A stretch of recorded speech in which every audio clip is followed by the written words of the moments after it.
Hellblazer podcast.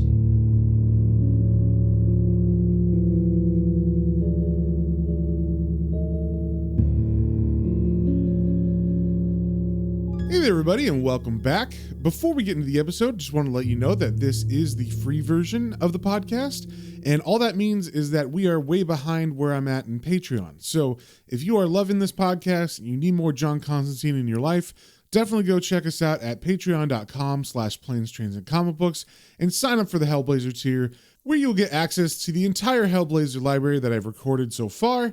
And also you'll get access to the exclusive episodes of the Planes, Trains, and Comic Books main podcast. So if any of that sounds good to you, definitely go over to patreon.com/planes, trains, and comic books, all one word, and sign up there. And with that out of the way, let's get into the issue.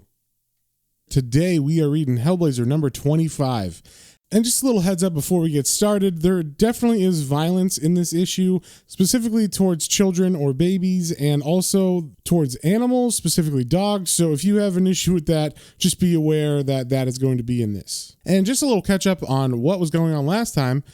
Constantine has come onto the trail of a serial killer who is actually getting his victim's information from one of Constantine's friends, or a guy that he thought was his friend at least, that we learned about in issue 24. Now that's where we left off with issue 24, but we're not touching on any of that today because I don't know why, but the next three issues are actually guest writers.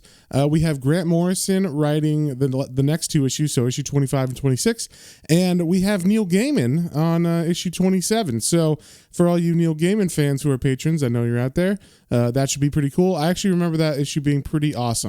So I'm not sure, sometimes this happens with, a writer or an artist. They get backlogged and they need some time to catch up, so they'll have some guest writers come into a series. And we're not following the storyline of the Family Man at all right now. So just know that going into it. I don't know if this is supposed to be like in continuity as far as like the Family Man thing happened. Then Constantine went on this journey for the next three issues, and then he's back with the Family Man. I'm not sure how they're going to do it, but we'll find out together. So first things first, with the cover of issue 25 here, we see there's some kind of parade happening or just people dressed up in costumes, but they have weapons. And one of them has a very sharp knife. It looks like one of them's holding a head by the hair, and they kind of look like, I don't know, they remind me of the masks from the little kids in The Nightmare Before Christmas. I don't remember what their names are, but the ones that sing about killing Santa Claus. And they're walking on the street, and we can see someone up in a window in like a two-story house looking down on them. And we see this issue, like I said, is written by Grant Morrison. And also the art is by someone new. This is a person named David Lloyd. I believe this is the guy who did the art in V for Vendetta. So if you know that style, it is very similar to that. I'd say this is even a little bit more loose than that. I don't know if the coloring makes a difference or something, but it definitely feels a little bit more loose than what was in V for Vendetta. And we start off on the first page with Constantine. He's getting a lift from a random person because he was hitchhiking. And so he's just talking to this guy. They're talking about how much Maggie Thatcher sucks and how the economy's terrible. And then John's like, oh, well, this is me. There's a town called Thursdyke that he's going to. So John gets out and then begins to walk, I guess it's like a mile or something from where he dropped him off to Thursdyke. And we see the name of this issue is called Early Warning. So as John is walking to the city, he finds a woman who is actually one of his friends. She seems to know a lot about him. I don't think we've heard of her before, but her name is Una. And she seems to know a lot about Constantine's past, specifically like what happened in Newcastle and whatnot. So, and I think also about, I think she mentions Ravenscar because that's the mental hospital he was in after Newcastle. So she just seems to know stuff about him, and they're well acquainted already, but we've never met her.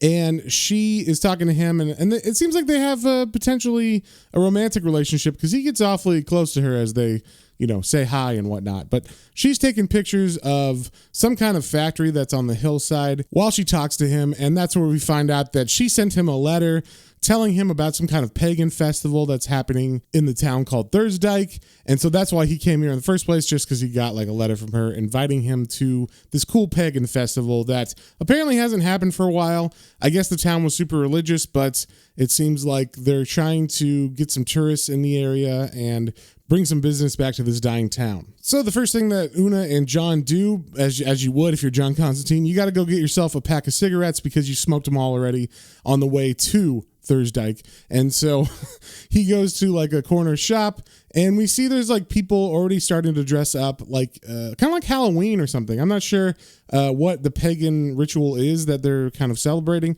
When I say pagan, I'm thinking it's just kind of like I said, Halloween or something like that, where it's kind of just a tradition. It doesn't quite mean the same thing religiously as it had at one time. And they've just kind of, it's kind of like just a festival that the town used to celebrate. So they're bringing it back, and everybody's dressing up in like these demon costumes and witches and weird looking people. And as Constantine is going to the counter to buy some smokes, he gets scared by some people who approach him with their masks. And then Una makes fun of him because he says he almost shat himself, and she's like, oh, your street cred is completely gone now, John Constantine. And then we cut to an old man walking down a pathway through some pastures with his 2 sheepdogs, and we get some ominous narration over these panels. So I'll just read them. It says, the soil vibrates. John Goss, walking home from the sheep, can feel it in the soles of his feet. Subtle tremors, like a bell stroke underground. And a note that cannot be heard rings up through the tree like a tuning fork, and the birds rising in a feathered cloud. So basically, as the old man's walking, he just sees all these crows fly up from this tree as he gets this weird feeling of vibration. And that's supposed to be some kind of superstition that says disaster's coming if every crow leaves where they're at. And then we cut back to Constantine, who's at a bar with Una. He's playing pool. And while he's talking to her, we get like a little bit of information that's going on in the background. So basically, this town has opened their doors to a company that is making some kind of, I guess it's a power station. I'm not exactly sure because it just talks about there being radiation and whatnot. We're not sure what they're building, but there's some kind of like tunnels underground, and no one quite knows what's going on in the town. They've just heard stories of radiation and people dying and stuff. And because of that, there are a bunch of protesters in town this night as well, on top of the pagan festival happening. So there's people that have come from other cities, and they're trying to tell people of Thursdyke that like this is bad for their community, and they're arguing basically in this bar because the people of Thursdyke, they just need jobs. They're starving or they're poor, and they're just trying to make enough money to survive. And they're kind of looking at it as these kids from the city who are probably rich or whatever are going to come over here and picket so that the place closes, and then we lose our jobs, and then they leave. They don't care about us or our lives or anything. So like a fight starts to break out. But before that happens, the guy who is from the town, who was about to like punch the city kid, he gets a mask put on him by his friends, and they're saying, hey dude, cool down. It's fine. Tonight is not the night to start a fight. Apparently this guy used to be a hothead. They don't give him a name, I don't think, in this, but he does end up calming down, and he just threatens the guy with this big, monstrosity of a head that, where he says, I'm going to break your bloody legs if you keep talking. And that's the end of that argument. But in the background, we see there's like a police officer who's off duty drinking in the bar, and people are like, oh, aren't you going to do anything about that? And he's like, I'm off duty. But we find out that this policeman is named Arthur, and they talk about him having a baby, and how that baby is now 7 months old, and it's lovely, and all that kind of stuff. And of course, this comes back later, which is why I'm mentioning it. So we also get 2 old ladies talking about like just the radiation and stuff going on. They say there's been lambs that were born with their skin flaking off them. And one of them says, well, they never tell you what they're up to, the scientists, the army, and God only knows what's going on right under our noses. Then we cut to those scientists and people from the army, and they are driving into like a hillside where they have some kind of underground base or factory or whatever that they're building this machine in. And I will say it kind of reminded me of what just happened with Fear Machine, but it's not quite as weird and magical as that. But they do talk about it being almost a cult, and it is them manipulating some kind of invisible energies. So a little similar, but it definitely has a different effect than the Fear Machine had. Then we cut back to John and Una, who are now walking through the town after the bar, and they come upon a church, and they just kind of go in to see the architecture, I guess, because Una is a photographer, so she wants to take a picture of some of that stuff. Also, we find out that Una has some kind of psychic ability where she's been taking some kind of medicine or tablets to kind of hinder that or push it back so she doesn't feel so much bad stuff, I guess, or bad energy. And it sounds like she can't control the intake of that bad energy like Mercury from the Fear Machine story arc. So while they're there, they run into the priest, who is named Godfrey Bayless, and he welcomes them to the church. And also, like, John, of course, questions, like, oh, what do you feel about this pagan thing going on tonight? And Godfrey says, obviously, I can't entirely approve of a revived pagan celebration, but anything that serves to unite our community can hardly be condemned. And then the priest continues by talking about how this town has sold its soul to the government and like the war machine, and that sometimes the church bells ring in sympathy with the vibrations underground. So something's going on with vibrations that people can feel, kind of. You know, maybe they have to be psychic or something, but the priest ends the conversation by saying that God has deserted us, Mr. Constantine. Then we cut to nighttime where people are now marching in a parade, and they're all dressed up with their creepy costumes. And Constantine just is asleep in his room. We see that it's 3:30 a.m., and I guess he's awoken by the stream of people marching in the parade outside of his window. It could be something else, though, you know, the vibration thing that we've been talking about. But the narration kind of explains, as he was asleep, it says, deep in the earth, a door slams. The room rings like a wine glass. The electric clock has stopped. Outside, the noise gets louder. Tin drums, piccolos, bad dream music. And the lights are fever lights, like the ghosts of fireworks. Fireworks walking. The window pane shivers, the parade goes by, the whole room hums like a bell. And then we cut to the priest who is in the church, and he's in front of a stained glass window that's like where, I guess, where he would preach from, or maybe where they take communion. And like I said, when we last saw him, he was kind of fed up with God. And so he's saying, Christ has come down from the cross, the haunted cross. We are forsaken. Father, a sign. Give me a sign. And as he says that, the window gets a very bright light coming through it, and it shatters and throws glass all at his body and face. And he just stands there and takes it, and he just starts saying, oh, light, such a light, ghosts of glass, set free. And of course, he's got like a very crazy look on his face as he's literally shards of glass are just like sticking out of his face. And he continues by saying, the saints have left the glass and filled me with light. I am a bottle corked and filled with spirit light. Ask and it shall be given to you. Seek and ye shall find. Knock and it shall be opened unto you. And as he says that last line, he opens the doors and he sees all these protesters, I guess, standing with signs outside of his church. And I guess they're there. They're not protesting the church, obviously, but they're there to protest what's been going on with the secret government facility outside the town. And then we cut back to John, and something is going on in the town. As John gets dressed and goes to leave his room, we get some narration that says, how does it begin? It begins with the sound of breaking glass. Somewhere a child cries and cries and cries and stops abruptly. And when he says stops abruptly, we see some demonish looking fellows that are in those masks, and they're breaking into a child's room and possibly murdering a child. And I'm not sure if we've seen these people before, but they cut to another scene as Constantine's about to get his coat on and walk out the door. And it says, Dad and Michael come in the night to sleeping Rachel Ackroyd. Solicitous Dad takes her aside and teaches her the facts of life. And in that panel, we see that masked men, you know, with the creepy Halloween-looking masks, are breaking into a girl's bedroom, and I'm assuming it's her dad, and it says Michael. I don't know if Michael's his friend or the brother or something, but they rape the daughter is what it looks like.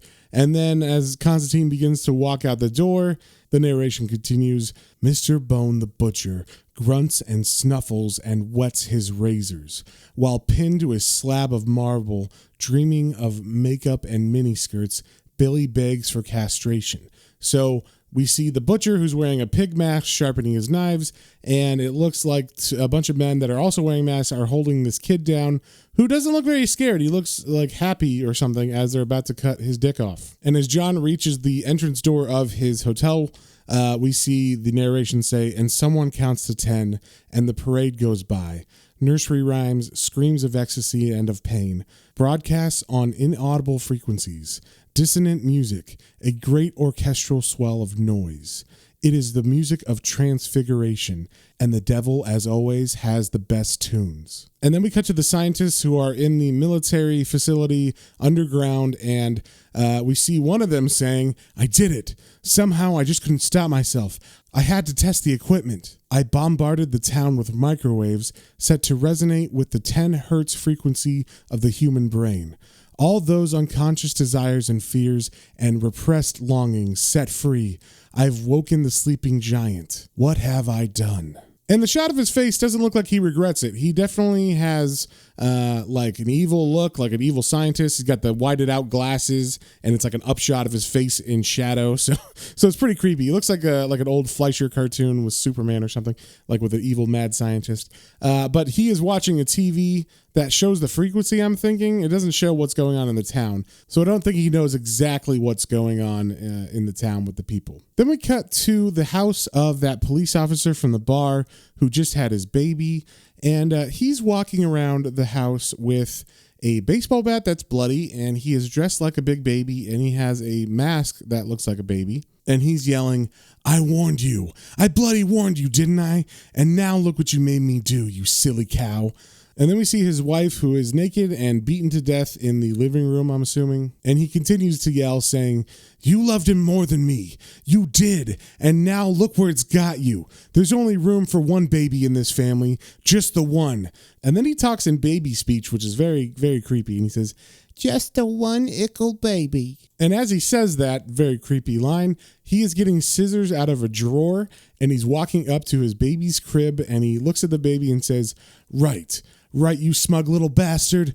Say after me, this little piggy went to the market.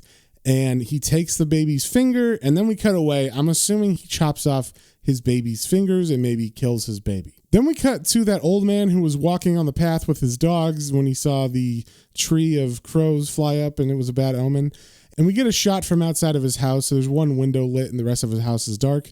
And he's saying, good dog, good lad. Now don't. There's a good lad. Wasn't so bad now, was it? And then we cut to the inside of that room, and we see that the farmer or the old man is wearing a goat head mask, but it doesn't look like a mask anymore. I mean, these, like when the guy had the baby mask on, it didn't look like a mask. It looked like maybe their faces were actually transformed into whatever they were kind of dressed as. So the old man has a fork in his hand, and he's talking to the dogs, I guess, and he's saying, mind and stay there now. Keep the place safe while I'm away, all right? And then we see the dogs curled in a corner, and they look very fucked up and messed up, and they're like kind of huddled together, and they're scratching their faces. And then we see that he took the dog's eyes out with a fork, and as he walks out of his house, he says, you keep an eye out for trouble.